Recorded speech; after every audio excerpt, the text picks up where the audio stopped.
אז קצת כרקע, אני עוסקת באונר"א כבר מאז התקופה שבה הייתי בכנסת, בערך 12 שנים. כתבתי יחד גם עם עדי שוורץ את מלחמת זכות השיבה, שזה הספר שבעצם מספר את הסיפור.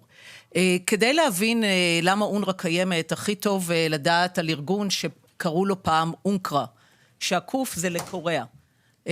אונר"א הוקם כארגון זמני וזה לא היה משהו מיוחד, הקימו באותו זמן למשל ארגון זמני לפליטים מהמלחמה בקוריאה. למה ארגון זמני? כי באותה תקופה רוב בעיית הפליטים הייתה באירופה, הארגון של האו"ם טיפל בפליטים מאירופה, וההנחה היא שבסכסוכים אחרים יהיו ארגונים זמניים שיעשו את העבודה. הפליטים הקוריאנים, שזה היה 2 מיליון, פי 3 מהפליטים הערבים, יושבו תוך 3-4 שנים, בתקציב שהיה שליש ממה שנמסר לאונר"א, ותראו את דרום קוריאה היום.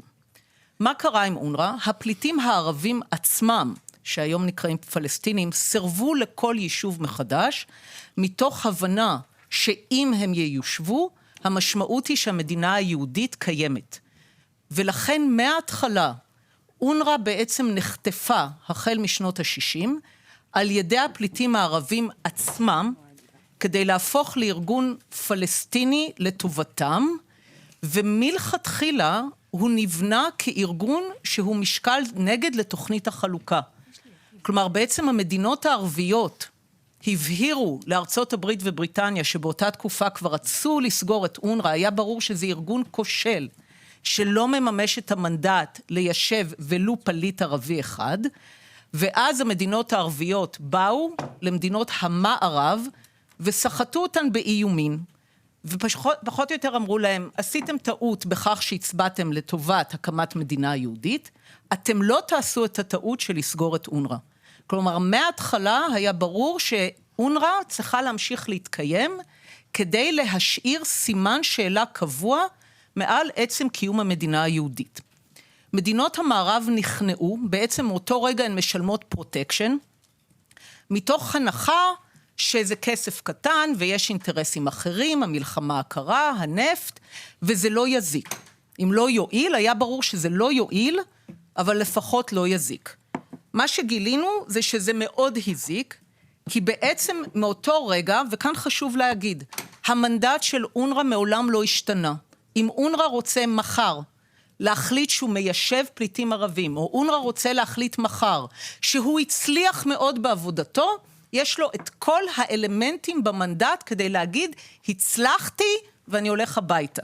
אז כל השאר זה תירוצים. לא, אבל היא אומרת שאין שיקום יותר. יש, כי כל פעם שהמנדט של אונר"א חודש, גם כשהוסיפו שפה חדשה, תמיד ישררו את המנדט המקורי. כמו שמנסחים הודעות של אום. Noting decision בלה בלה בלה בלה בלה. And noting decision בלה בלה בלה בלה בלה. ועכשיו אנחנו מוסיפים גם את זה וגם את זה ואת זה. אבל המנדט המקורי נותר. ולכן אם אונר"א או מדינות רוצות מחר להצביע שאונר"א היא הצלחה פנומנלית, השיגה את מטרותיה, יש להם את כל האלמנטים במנדט כדי לעשות את זה. עכשיו, אבל מה קרה בפועל? מרגע שהארגון נחטף על ידי הפלסטינים, לראשונה משלל חטיפות, זה בעצם הפך להיות ארגון שכל הזמן משמר את הרעיון של פליטות אינסופית ואת רעיון השיבה.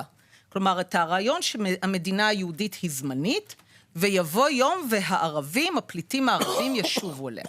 עכשיו, חמאס הוא תוצר של אונר"א היום, אבל מבצעי טבח הספורטאים במינכן הם גם ילדי מחנות הפליטים, הם גם התוצר של בתי הספר של אונר"א. כלומר, המחשבה שלא יועיל אבל לא יזיק, הייתה מוטעת, מאוד הזיק.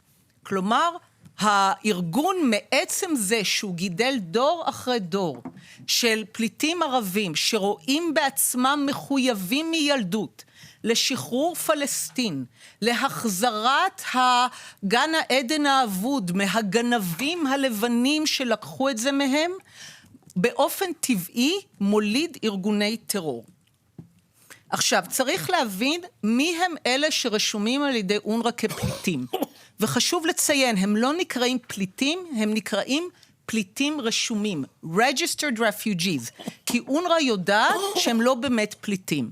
וכמו שנאמר כאן, איך אונר"א יצאה יצרה את המעגל הסגור הזה, שבו מה שאונר"א מחליטה זה מה שקורה, הם כמו שנאמר קיבלו החרגה, כל הפליטים בעולם יטופלו על ידי נציבות האום לפליטים, UNHCR, חוץ ממי שכבר יש להם סוכנות, ובשלב הזה אונקר"א כבר נסגרה, ונשארה רק אונר"א, ולכן מה שאונר"א מחליטה זה מה שקורה.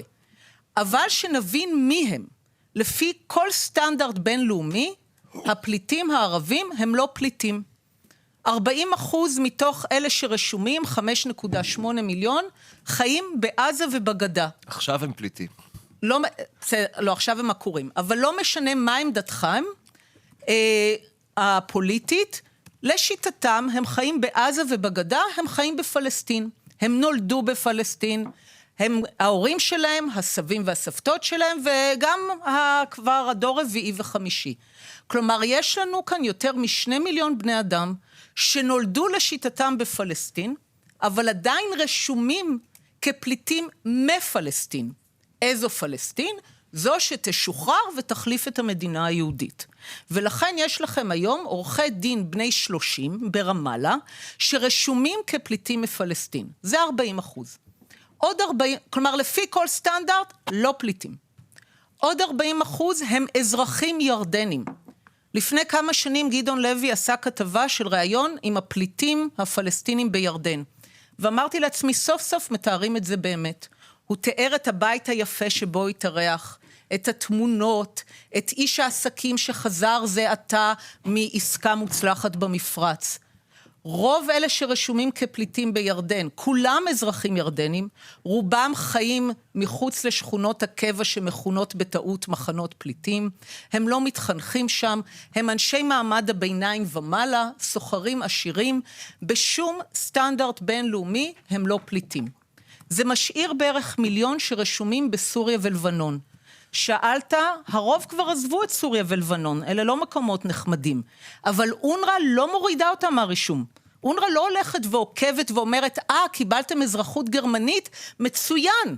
נציבות האום לפליטים הייתה מאוד שמחה, אומרת, מצוין, נמחוק אתכם, קיבלתם אזרחות גרמנית, שוודית. אונר"א לא עושה את זה. לכן הפליט האהוב עליי הוא האבא המולטי מיליונר, האזרח האמריקאי, אבא של הדוגמניות ז'יז'י ובלה חדיד, עדיין פליט, כי הוא נולד בסוריה, ואונר"א אף פעם לא טרחה למחוק. הוא עדיין רשום ברשימה והוא עדיין רשום אצלם שם. מי אמר לך שהוא רשום? מה?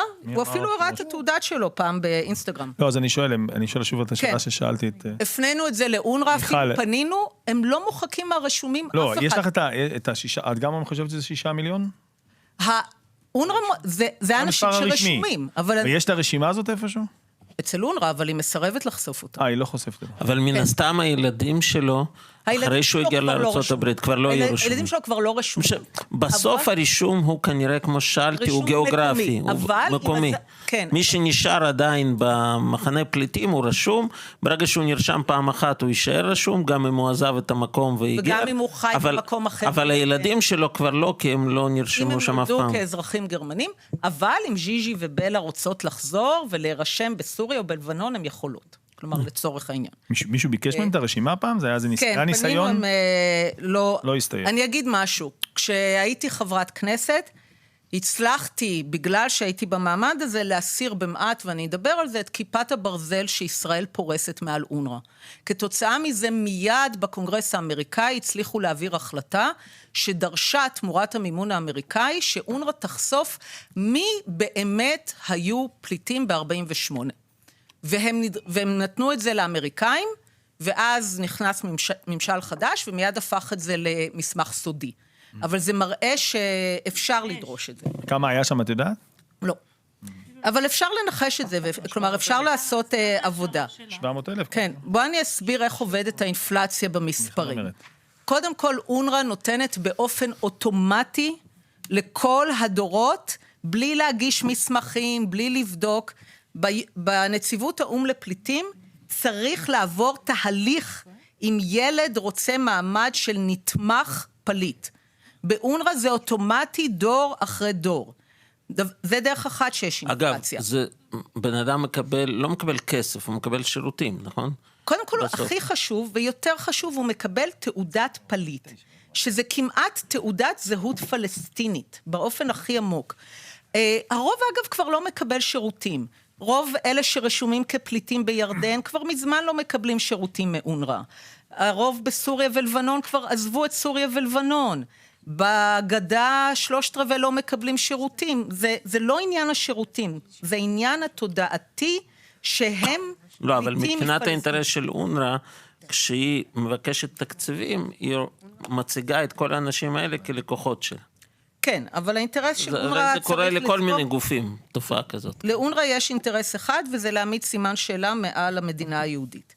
אז דרך אחת שעושים אינפלציה במספרים, זה המעבר בין הדורות אוטומטי. 2, שהם לא נאמנים למנדט שלהם ליישב פליטים, הם לא מיישבים אף אחד, וקשור בזה זה שאין שום דבר שמגדיר סיום פליטות. לנציבות האו"ם לפליטים, כשהשגת אזרחות, כשיש לך הגנה של מדינה שלישית, אתה לא פליט. וזה אגב הסיבה שמדינות ערב ביקשו להחריג את אונר"א מנציבות האו"ם לפליטים, כי הם ידעו שאם הפליטים הערבים ממלחמת העצמאות יטופלו כמו הפולנים והגרמנים והאוקראינים באירופה, הם לא יהיו פליטים תוך דור אחד, הם ידעו את זה, וזה לא מה שהם רצו, כי הם רצו להעמיד סימן שאלה מעל קיומה של מדינת ישראל. עינת. כן, אז רק... אנחנו מוגבלים בזמן. אוקיי, אז להגיע לסוף. צריך להבין שבסוף לאונר"א יש רק 2 מטרות, וחינוך ובריאות זה לא אחת מהם.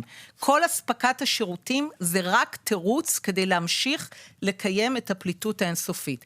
לארגון הזה יש רק 2 מטרות עומק.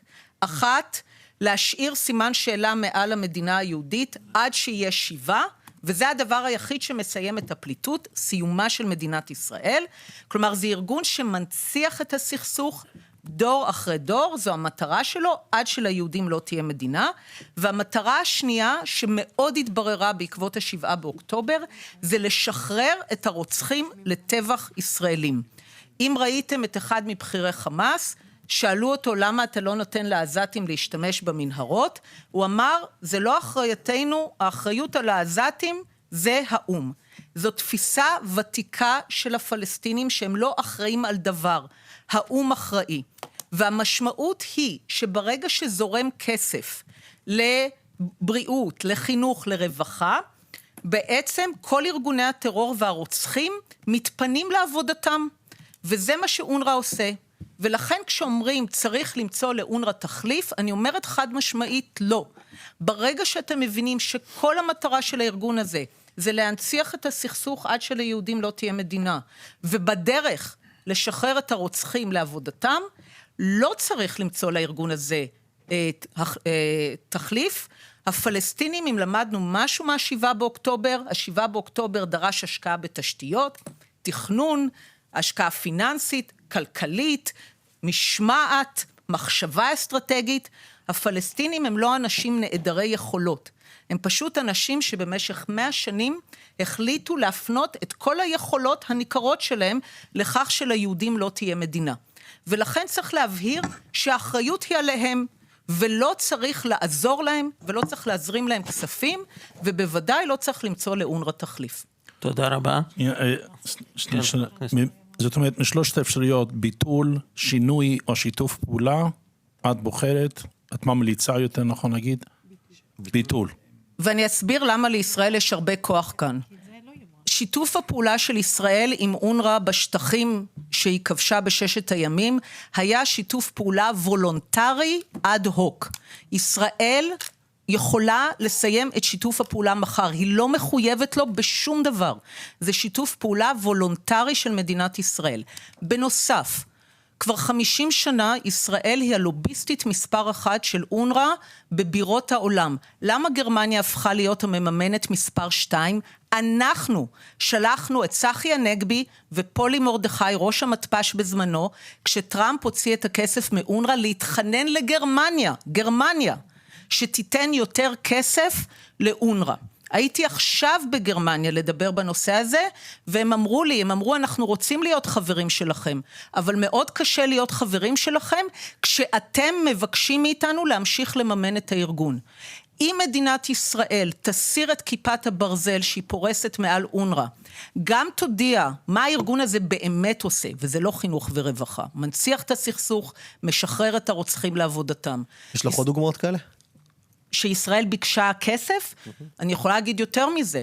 כשטראמפ רצה להוציא את הכסף מאונר"א, ישראל, ממשלת ישראל, זה אותו ראש ממשלה, נלחמו בשיניים שהוא לא יעשה את זה, ורק כשהבינו שהנשיא טראמפ אוהב להוציא כסף מכל מה שיש בו, מה שנקרא caps lock, אז כל דבר כזה, אז הבינו שאין ברירה, ומה שנקרא, ברכו אותו בשפה רפה, ומיד שלחו אנשים שלנו לבקש מהגרמנים להגדיל את הסיוע.